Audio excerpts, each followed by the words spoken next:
त्याला ऑफिसला अगं जायला. माझा चहा कुठं आहे? हो देते.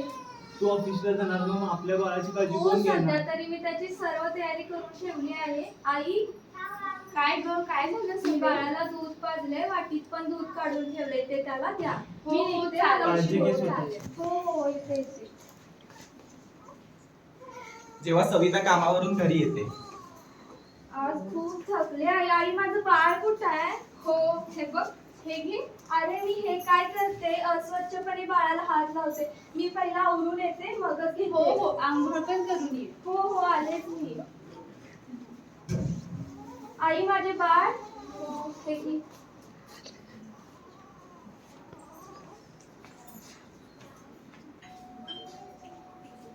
या काय हो, कसं आहे तुमचं बाळ? काळजी घेत आहे ना? होय अगदी व्यवस्थित आहे. बरं झालं तुम्ही आलात. आता याच्या शंकेचे निवारण करा.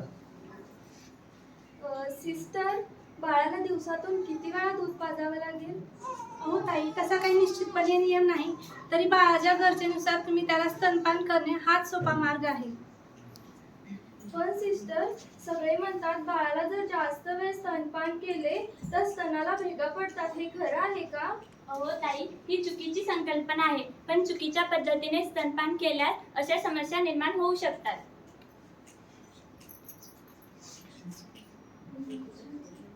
मग योग्य पद्धत म्हणजे काय?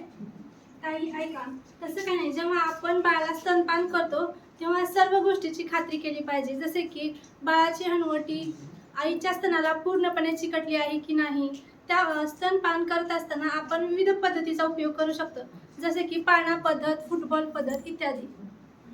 सिस्टर, मग आपण बाळाला जन्मल्यानंतर नारळ पाणी मध देऊ शकतो का? अजिबात नाही. अहो, अशा पदार्थांमुळे बाळाची भूक मरते, वाढ थांबते व बाळ कुपोषित होतं. मग सिस्टर, भूक मरते, मग मला कळणार कसं माझ्या बाळाचं पोट भरले की नाही?